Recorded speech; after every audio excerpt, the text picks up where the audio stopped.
Sir, what happened today in that Arambol illegal structures matter? In Arambol illegal structures on the beach, the Panchayat filed a report today pointing out some 33 illegal constructions. Now, based on that report of the Panchayat, the High Court has directed that the Pollution Control Board should find out whether these people have any permissions from them, and thereafter, if these permissions are not there, they are ordered to be sealed by the High Court. So, this is the fate of these 33 structures.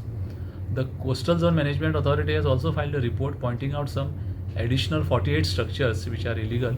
So that is how CRZ authority has now completed the inspection and submitted the report.